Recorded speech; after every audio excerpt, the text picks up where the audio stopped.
tous, bienvenue dans la grande interview sur A News Sécurité. J'ai le plaisir aujourd'hui de recevoir Valéria Faure-Muntian, députée LREM de la 3e circonscription de la Loire et présidente également de Women for Cyber France. Bonjour Valéria. Bonjour. Merci d'être parmi nous. Vous êtes sur notre plateau pour une tribune que vous avez écrite le 5 juillet dernier dans le journal justement La Tribune, intitulée « Pour que les femmes prennent pleinement leur place dans le monde de demain ». Alors, juste avant d'en parler, je tiens à souligner que cette tribune est signée par 30 personnalités, des députés, comme par exemple Graziella Melchior, qui est députée du Finistère, Amélia Lacrafi, députée des Français de l'étranger, ou encore Marie Silin, députée de Paris, mais aussi des personnalités de la société civile, comme Mélanie Bernard-Crozat, rédactrice en chef de SCD Magazine, Sébastien Garneau, fondateur de Cyber Task Force, ou encore Claire Jacquemet, directrice BU Service chez Finsecure. Alors, cette tribune sur la place des femmes dans le monde de demain est centrée sur le thème de l'égalité, mais dans un secteur très précis, qui est le secteur du digital et de la cybersécurité. Pourquoi cet axe-là ? Alors, tout d'abord, c'est parce que c'est le monde de demain. On se digitalise de plus en plus, les métiers se transforment vers les métiers du digital, vers la recherche sur l'intelligence artificielle et vers la cybersécurité qui doit être, à mon sens, by design avec toute la technologie qu'on emploie aujourd'hui. À l'aune de la crise sanitaire, on a augmenté significativement nos outils numériques pour travailler de manière distancielle et ça, on ne va pas revenir en arrière, même si on souhaiterait demain revenir au monde d'hier, à une forme de normalisation, ces acquis digitaux sont déjà acquis et ne bougeront pas. Ouais. Donc, on a besoin de compétences en la matière et ce monde de demain, il doit être aussi paritaire que le monde d'aujourd'hui, c'est-à-dire le monde industriel, le monde du commerce. Et là, on manque de femmes sur tout type de poste. Et cette tribune, elle n'est pas uniquement pour l'égalité, parce que je n'accable personne en particulier. C'est plutôt pour attirer l'attention des générations futures ou des femmes en transition professionnelle vers ces métiers qui sont des métiers de demain. Vous aviez vous-même des appétences pour le digital et la cybersécurité ? Alors évidemment, je suis très curieuse de nature et donc je lisais énormément sur la recherche, notamment l'intelligence artificielle m'avait beaucoup intriguée avant d'être parlementaire. Ouais. Étant parlementaire, je me suis dit, c'est l'occasion de travailler pour le monde de demain. Vous savez, ça fait 5-10 ans qu'on dit à nos jeunes, les métiers de demain, on ne les connaît pas encore, tout va se transformer, ça touche à tout type de métier, parce qu'avant, la robotisation, par exemple, a fait disparaître les métiers industriels répétitifs, le fameux Fordisme, le film de Charlie Chaplin. D'usine. Aujourd'hui, tout type de métier est impacté, même les métiers à haute valeur ajoutée intellectuelle. Ouais. Donc, du coup, il fallait impérativement se pencher sur qu'est-ce qu'on va offrir aux Français demain, quel est le chemin qu'on va leur montrer, quelles sont les perspectives pour leurs enfants qui ne connaissent pas les métiers de demain. Et donc, forcément, je me suis penchée tout d'abord sur l'intelligence artificielle, puis sur la technologie blockchain, et la cybersécurité s'est imposée de fait, comme je vous disais, parce qu'elle doit être by design. Sans cybersécurité, ça ne sert à rien de digitaliser, le papier est plus sûr. C'est vrai, et vous faites bien de souligner que des métiers ne sont pas encore nés aujourd'hui et existeront dans 4-5 ans. Alors, vous souhaitez qu'on puisse garantir une meilleure intégration des femmes dans les filières et métiers des sciences, technologies, ingénierie et mathématiques, ce qu'on appelle STEM, STEM, et plus particulièrement le digital et la cybersécurité, on est d'accord ? Tout à fait. Et ça passe avant tout par le maître mot de la formation, une meilleure formation pour les femmes dans ces domaines? Alors, l'attractivité. L'image de la cyber, vous savez, c'est soit un jeune homme introverti avec une capuche au fin fond de sa cave, soit une jeune fille très extravertie avec les cheveux roses et des tatouages de partout. On n'a pas donné une belle image de la cyber, on n'a pas donné une belle image de la technologie tout court dans la compréhension du quotidien, dans les séries, les films télévisés, et on a peu de rôle modèle dans la cybersécurité en termes de femmes. Donc avant d'aborder la formation, ce que vous soulignez, c'est une meilleure communication. Une meilleure communication et surtout, et la formation, elle doit être offerte aussi quelque part. Mais ça va de pair. si le conseil d'orientation lui-même ne sait pas ce que c'est les métiers du cyber. Il aura beaucoup de mal à orienter les jeunes hommes et les jeunes filles vers ces métiers-là. Pourquoi aujourd'hui on trouve plus de jeunes hommes? C'est parce que l'école d'ingénieurs a naturellement envoyé les professionnels formés vers la cyber. Et d'ailleurs, je mène en ce moment les auditions sur la cyberassurance. La plupart des professionnels nous disent on récupère les jeunes hommes sortis d'école d'ingénieurs et on les forme sur le tas. C'est-à-dire que la cyber n'est même pas une filière de formation en soi, c'est de l'apprentissage post-diplôme. Donc déjà, il faut créer les filières, clairement, identifier les métiers de la cyber et les promouvoir auprès des jeunes femmes qui ont toute leur place à y trouver. Est-ce qu'on avance d'ailleurs à ce niveau-là, de créer ces filières? Alors, en l'occurrence, il y a eu plusieurs sujets. D'une part, l'enseignement des mathématiques et les lacunes de nombre de jeunes filles en enseignement mathématique. Cédric Villani, après le rapport intelligence artificielle, a travaillé sur l'enseignement des mathématiques parce qu'on forme en France du top niveau, des Cédric Villani, des métaphiles. Et à côté de cela, le reste des filières est assez appauvri et les mathématiques sont considérées comme très mal acquises jusqu'au bac par nos jeunes parce que quand ils sont testés et dans les classements de l'OCDE, on est très très mal placé. Donc déjà, c'est relever le niveau de partout et puis éviter l'autocensure des jeunes filles qui ont tendance, à l'âge de raison à peu près, de ne plus répondre aux questions de maths parce que les maths, ce n'est pas pour les filles. Vous voyez? Donc il faut qu'on change de paradigme, il faut qu'on change de monde. Alors qu'en Inde, par exemple, c'est des métiers qui sont extrêmement féminisés. Ah oui. En Chine, les mathématiques, ce sont des filières assez féminines, voire très féminines. Donc c'est vraiment une question de culture. Donc, il faut qu'il y ait des formations adéquates, des rôles modèles pour inciter les jeunes filles à aller vers ces métiers-là. Comment mieux, justement, travailler en symbiose avec ces organismes de formation? Il faut qu'on comprenne qu'est-ce qu'est la France de demain. Et c'est pour ça que je fais énormément de travaux et de rapports et que je fais ce genre de tribune. C'est pour inciter, si vous voulez, tout le monde à se projeter dans le monde de demain avec les métiers de demain. On est la vieille Europe, on est les pays de l'industrie. En France, on a explosé économiquement parlant grâce à l'industrie. Mais du coup, on a beaucoup plus de mal à se transformer. Si on prend le continent africain, grâce à Internet, l'émancipation de la femme africaine a progressé, a fait un bond en avant. Donc, elles ne sont pas l'eau courante. Elles n'ont pas toujours l'électricité ou sur des points extrêmement précis. Par contre, elles ont l'Internet par le satellite et elles créent leur propre business. Nous, on a une assise industrielle qui est extrêmement forte. Donc, on a plus de mal à se mouvoir et à se transformer. Donc, il faut donner une image et inciter les formations historiques qui sont certainement liées à notre économie historique, de se transformer et inciter à attirer plus de gens. Et c'est comme ça, et puis cumuler. Il faut qu'il y ait du cyber à l'école d'ingénieurs, à l'école de management, à l'école de communication, parce qu'on a besoin, à la fac de droit, on a besoin de former tout le monde à la cyber, parce qu'il y a énormément de métiers à l'intérieur de la cyber qui ont besoin de la compétence cyber. Bien sûr. Alors, dans cette tribune, je vous cite, les femmes formées doivent pouvoir s'intégrer facilement sur le marché. Pour cela, ce dernier doit promouvoir des instruments éthiques et inclusifs. Tout système numérique repose sur des algorithmes de fonctionnement. Cependant, ces procédés représentent aujourd'hui une véritable barrière pour les femmes. De quelle barrière parlez-vous? Alors, si on prend le fonctionnement de l'intelligence artificielle, c'est un algorithme, donc il fait que des maths, il fait des calculs, c'est tout bête, c'est tout simple. C'est une calculatrice extrêmement évoluée. Sauf qu'elle est nourrie d'informations et de données. Elle est entraînée sur des données préexistantes. Donc, quand vous avez historiquement dans une filière professionnelle,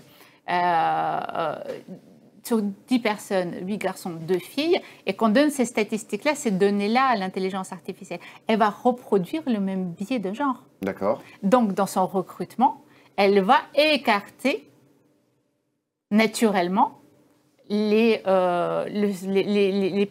candidates parce qu'elles ne sont pas censées être surreprésentées par rapport à la statistique dont elle a l'habitude de travailler. Donc, du coup, ce qui est important de faire, c'est de faire de la pondération de données pour que, virtuellement, on arrive à 5-5 et qu'on retrouve un équilibre et que les jeunes filles puissent être recrutées aussi facilement.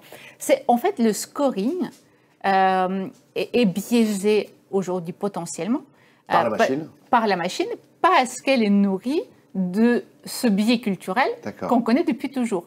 Donc, il faut être extrêmement vigilant.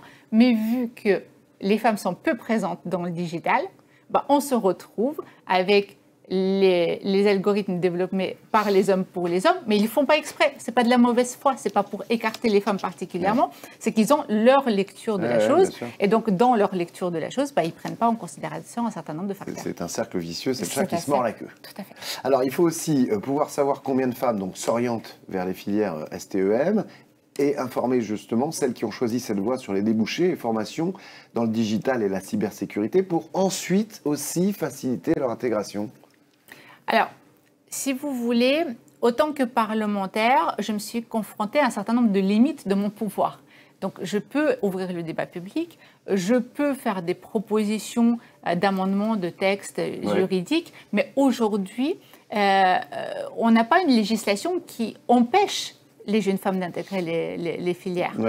On a un problème de statistiques. Effectivement, il faudrait, mais on a du mal avec les statistiques de genre, des choses comme ça. Donc voilà, il faudrait qu'on progresse là-dessus. Mais j'ai trouvé une autre voie pour pouvoir promouvoir et la formation sur la cyber auprès des jeunes femmes, c'est le moyen associatif, par le biais associatif à travers l'association Women for Cyber. Alors justement, on va en parler, mais je voulais savoir quelle était la perception des parlementaires, justement, quand vous évoquez ça avec eux, quel que soit leur bord politique. Tout le monde est d'accord avec le fait qu'il y ait potentiellement une problématique et qu'il faut la régler. J'ai de nombreux collègues et de nombreuses collègues qui ont signé non seulement la tribune, mais qui communiquent régulièrement sur la nécessité d'attirer les femmes vers les métiers de demain. La problématique, si vous voulez, c'est que même si c'est reçu de manière très positive, en termes de levier politique, on n'en a pas tant que ça. D'accord. Parce que on n'a pas à créer, on a déjà fait énormément de choses pour la parité, on n'a pas à créer de nouveaux outils, il faut juste qu'on utilise correctement les outils préexistants.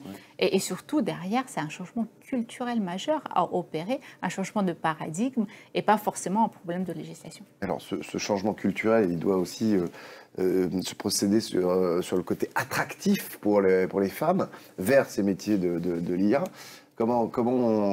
Déjà, qu'est-ce qui se passe aujourd'hui? Quel progrès on a fait? Et on va vers quoi demain? Alors, on n'a pas la comptabilité du nombre de femmes présentes dans la filière cyber en particulier, mais sur le digital, on est très en deçà de ce qu'on pouvait espérer. On a des discours aussi contradictoires. Le nombre de fois où j'ai entendu dire finalement, on n'a pas de problème de jeunes filles dans les métiers du digital parce qu'il y a le marketing. Oui. C'est bien, il y a la RH aussi, mais ça ne la rapproche pas du digital. Elle ne contribue pas à créer le digital plus ouvert, plus inclusif.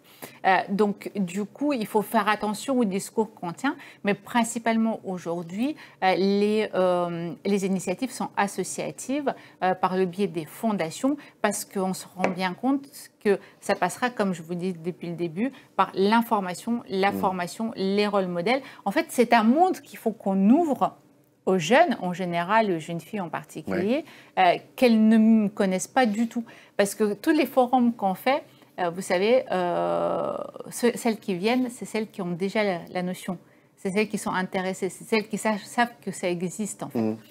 Et celles qui ne le savent pas, il faut qu'on aille les chercher. Bien sûr, elles ne peuvent pas savoir. Ce biais associatif, il a un impact, justement? On le ressent, ça? C'est naissant. Déjà, ça fait pas longtemps qu'on parle quand même aussi ouvertement des technologies, qu'on ait fait autant de travail sur le sujet, notamment parlementaire. Regardez, le premier rapport intelligence artificielle, c'est fin du quinquennat de M. Hollande, printemps 2017, juste avant les élections. Donc, c'est tout nouveau, ces questions-là. Oui, c'est tout nouveau. Et donc, derrière, on a repris les travaux en 2017. Souvenez-vous, si vous connaissez un tout petit peu le monde politique, il y avait 2 parlementaires, femmes, 2 seuls sous le quinquennat précédent qui travaillaient sur les questions du digital. 2 experts à l'Assemblée nationale, 2 seuls. Donc aujourd'hui, on est beaucoup plus nombreux et les retombées, on les verra bien plus tard. Pour l'instant, on est encore en train d'attiser le feu et puis inciter surtout le gouvernement, le président de la République à investir. On parle du cyber depuis 2017. C'est la première fois qu'on investit autant à travers le plan de relance dans la cybersécurité. Parce qu'on a senti qu'on a pris un virage. En 2017, quand à l'intérieur de mon groupe d'études assurance, je parlais de la cyberassurance, on me disait c'est un non-sujet. Les assureurs comme les entreprises. Aujourd'hui, on me dit où est-ce que je peux en acheter une. Ça y est, il y a une prise de conscience. Donc, elle va mettre encore beaucoup de temps avant de voir les retombées. Il y a aujourd'hui des investissements d'ores et déjà associatifs dans femmes avec l'intelligence artificielle, femmes dans la cybersécurité. Mais on verra les retombées d'ici quelques années parce qu'il faut engendrer les formations, il faut engendrer l'intérêt. Pour cela, vous travaillez avec des associations, des fédérations comme la Fédération française de la cybersécurité, par exemple? Alors, j'essaie de fédérer tout le monde parce que c'est un monde, la cybersécurité, assez éclaté en France. Et c'est d'ailleurs ce qui pose difficulté aujourd'hui, notamment pour que les entreprises puissent se munir de services cyber et de se protéger. Parce qu'elles viennent de prendre conscience déjà à l'aune de la crise sanitaire qu'il fallait faire quelque chose en termes de cyber. Mais on a une filière qui est extrêmement riche, extrêmement forte, qui exporte énormément, mais qui n'est pas suffisamment organisée encore, à mon sens, sur le territoire national pour correspondre aux besoins des entreprises. Et c'est effectivement, on a besoin de fédérer l'ensemble des initiatives pour pouvoir, derrière, augmenter cette capacité en termes de recrutement, parce qu'on manque cruellement d'expertise. Toutes les entreprises de la cyber cherchent à recruter et n'arrivent pas à recruter. Tous les assureurs qui cherchent à faire de la cyber-assurance cherchent des experts. On a besoin d'auditeurs, des gens qui évaluent l'état des entreprises ou des collectivités en termes de cybersécurité ou des administrations. On a besoin d'experts en cas de cyberattaque. Et tout ça, on a besoin de l'alimenter avec des compétences et je pense qu'on est arrivé presque au bout du nombre de garçons qu'on pouvait recruter. C'est pour ça qu'on va chercher les filles. Alors, vous dites dans cette tribune, en 2020, parmi les 10 métiers les plus recherchés en France, 8 professions sont directement liées au STEM. Les secteurs concernés regroupent autant de métiers relatifs à la protection des données qu'à la communication. Et donc, les femmes y sont totalement sous-représentées. Tout à fait. C'est ça. Le numérique est également, donc en général, en manque de professionnels. Là aussi, on compte une minorité de femmes.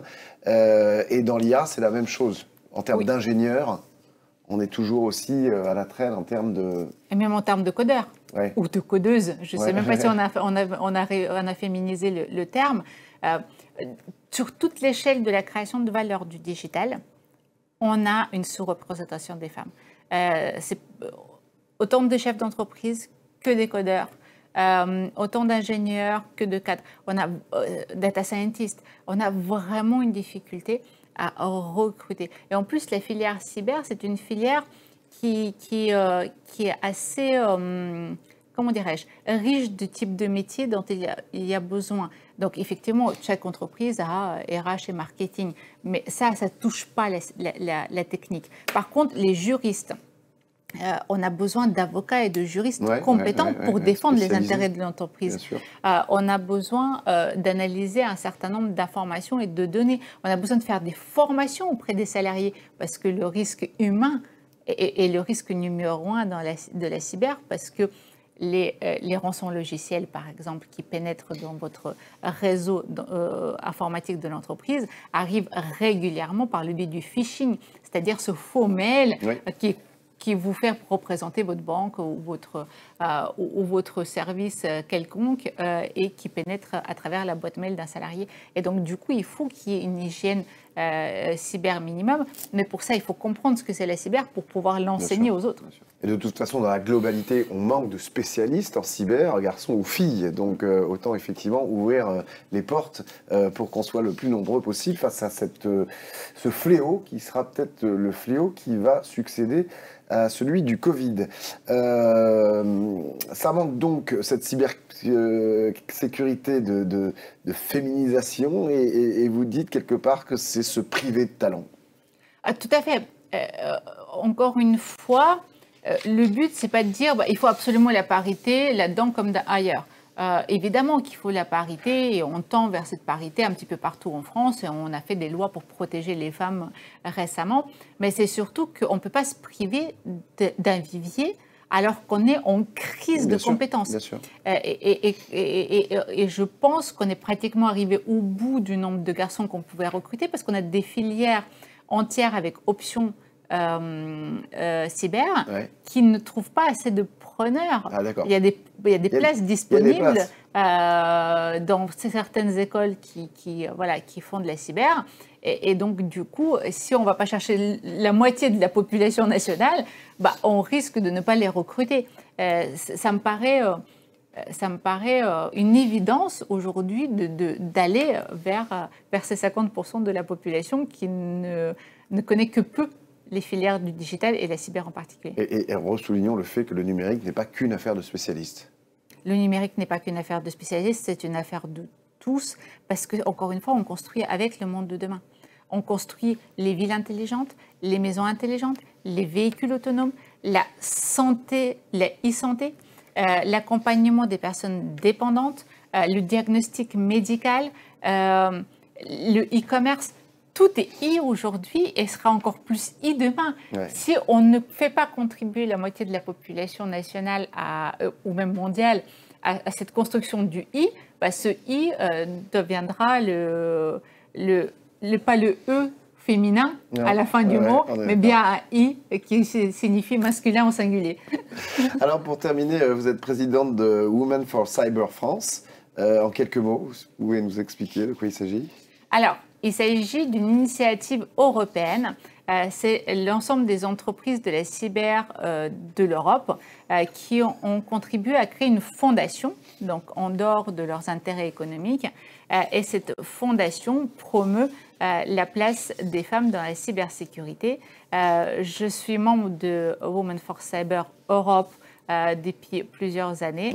Et je trouvais qu'il aurait été dommage de ne pas profiter de cet élan et de cette initiative en France pour faire connaître les métiers de la cyber. Donc, du coup, je me suis engagée avec deux de mes collègues, Anne Lehenaf et Charlotte Legraire, pour créer l'association Women for Cyber France, donc une petite filiale de la Fondation européenne pour pouvoir justement promouvoir les métiers de la cyber auprès des femmes et vice-versa, promouvoir les femmes dans les métiers de la cyber. Alors, si vous souhaitez lire en intégralité cette tribune, c'est justement sur Internet, sur le magazine La Tribune, pour que les femmes prennent pleinement leur place dans le monde de demain, ça s'intitule comme ça, signé par un certain nombre de personnalités, dont Sébastien Garneau, fondateur de Cyber Task Force, qui vous épaule, parce que nous, on l'a reçu récemment dans l'émission Face aux syndicats, vous pouvez voir sur News Sécurité, et qui est un cadre en la matière, donc j'imagine qu'on ne peut pas se passer de ce type de compétences.